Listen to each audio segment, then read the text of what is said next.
Iran occupies the headlines of the modern world with its threats, secret alliances, and nuclear ambitions. But what most people do not know is that its most shocking history is not in the news, but in the scriptures.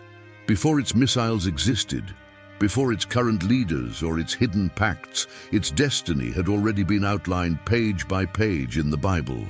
Iran is not a new actor on the prophetic stage. It is Persia. And Persia appears from the earliest chapters of Genesis to the final breaths of Revelation. Its origin is ancient, its influence profound, and its end has already been written with divine precision. After the flood, when humanity was emerging from the waters of judgment, God mapped out the nations.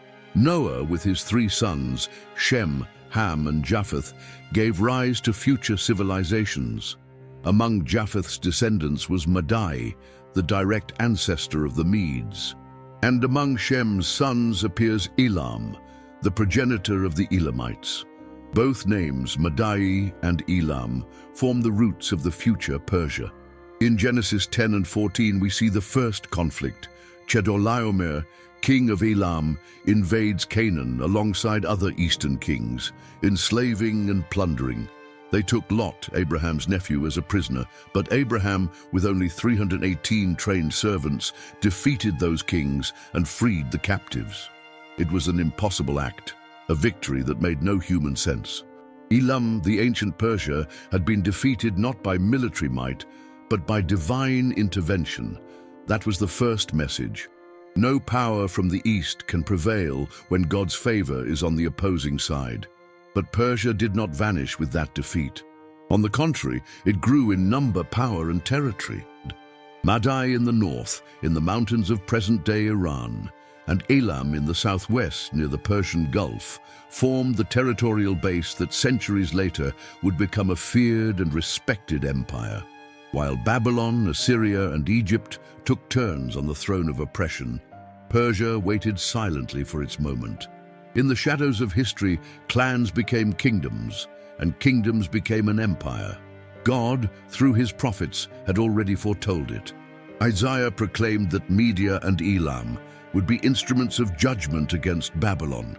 And even more astonishing, he said that a Persian king named Cyrus would be anointed by God before he was even born. Isaiah wrote these words more than 150 years before Cyrus set foot on the earth. And when the time finally came, everything was fulfilled to the letter. Deioces unified the northern tribes, founding Ecbatana as the capital. His grandson, Cyaxares, reformed the Median army and destroyed Nineveh, the Assyrian capital. Persia was beginning to rise, as had been prophesied. Meanwhile, Babylon dominated the world. And in that dominion, a young Hebrew named Daniel was taken captive. But Daniel was no ordinary slave. God had chosen him for a unique prophetic task. While serving in the court of King Nebuchadnezzar, Daniel received dreams and visions about the fate of empires. In one of those dreams, the king saw a gigantic statue, a head of gold, a chest of silver, a belly of bronze, and legs of iron. No wise man could interpret it except Daniel, and he was clear.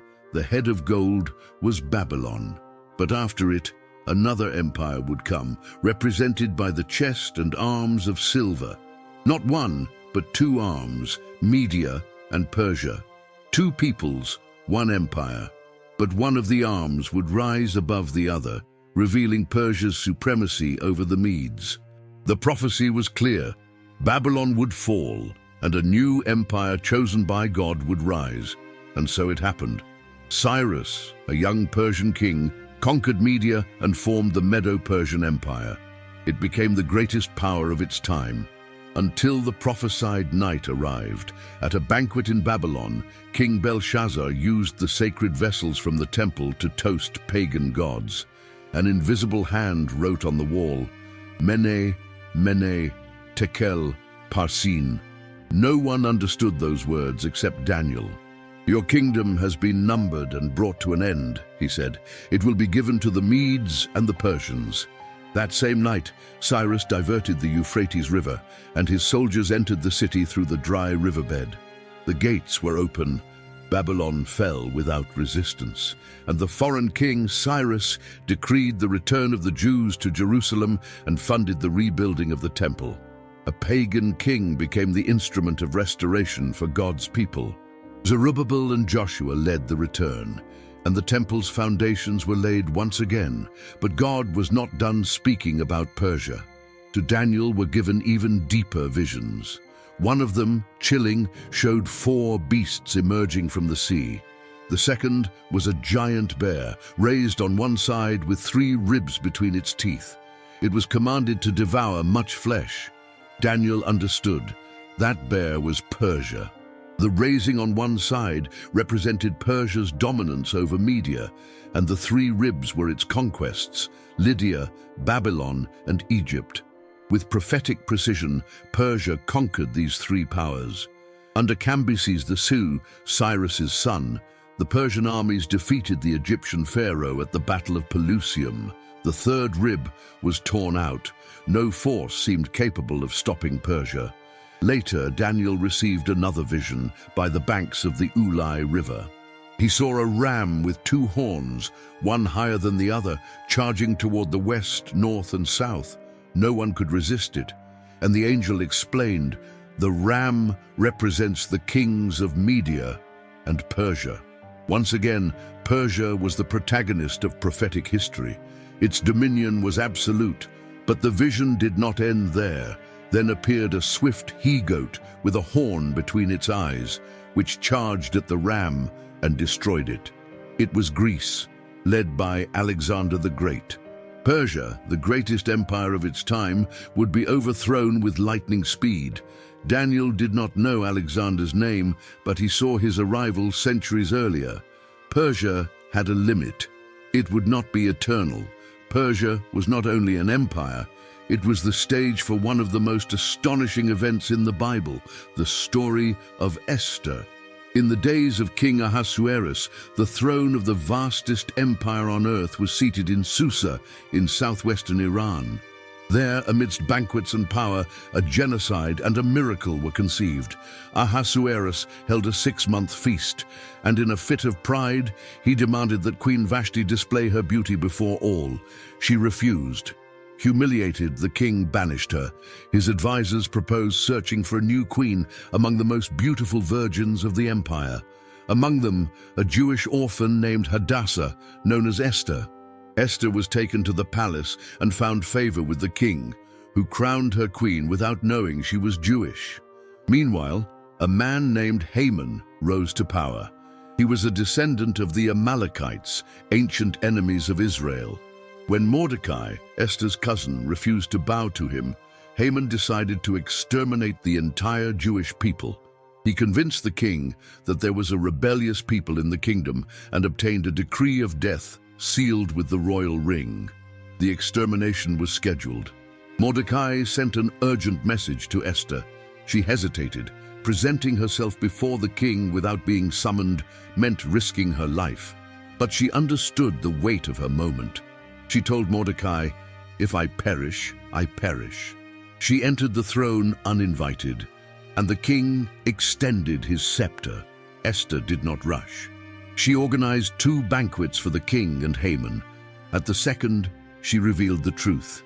"An enemy has plotted the destruction of my people." Who? This wicked Haman. The enraged king ordered his execution. Haman was hanged on the very gallows he had built for Mordecai. And though Persian law could not be revoked, Esther and Mordecai proposed a new decree. The Jews could defend themselves on the day of the attack, and they did. Instead of their extermination, they achieved victory. Persia, unwittingly, became a shield for God's people. Years later, when the world lay in silence, awaiting the arrival of the Messiah, Persia returned to the scene. In the Gospel of Matthew, the arrival of Magi from the east to Jerusalem is recounted. They sought the King of the Jews, guided by a star. They were not kings, as many believe, but wise men, possibly descendants of the Persian religious caste. The Magi, knowledgeable in astronomy, sacred texts, and ancient prophecies. Though the Bible does not specify their exact origin, everything points to the lands of the former Medo-Persian Empire, the region of present-day Iran. These wise men likely knew the writings of Daniel, who had served in the Babylonian and Persian courts. In Daniel 9, the arrival of the Messiah is prophesied with precision, from the decree to restore Jerusalem to the Anointed One. If the Magi studied these visions, they knew the time was near. When they saw the star, they understood. The Savior had been born. They left everything. They crossed deserts. They arrived in Bethlehem. They brought gold, frankincense, and myrrh. Each gift revealed a truth: gold for his kingship, frankincense for his divinity, myrrh for his sacrifice. While Herod planned to kill him, the wise men of Persia were the first to worship him. Persia had not only freed Israel in the past, now it was the first to honor the eternal king. From Cyrus to the Magi, Persia was an instrument of redemption. But the story does not end there, because the Bible also announces Persia's dark return to the prophetic stage. In Ezekiel 38, the war of Gog and Magog is described. In the last days, an international coalition will rise against Israel. Persia is among the first names. Son of man, set your face against Gog of the land of Magog. Persia, Cush, and Put will be with them. Persia, the ancient Iran, will now be part of a hostile force. Who are its allies? Cush, possibly Sudan. Put, linked to Libya. Gomer and Togarmah, associated with Turkey and the Caucasus. All will march like a storm over the land of Israel. But the attack will not succeed. Divine intervention will be imminent. God himself will manifest. Earthquakes will shake the land. Fire will fall from the sky. The enemy troops will be confounded, and God will be known among the nations, and I will be magnified, sanctified, and known before many peoples. Persia, which was an instrument of restoration, will now be judged. But that judgment will not be the end, because the biblical story offers a disconcerting revelation. In Jeremiah 49, God pronounces judgment on Elam, one of Persia's roots. He says he will break its bow, a symbol of its power. But then he declares something more.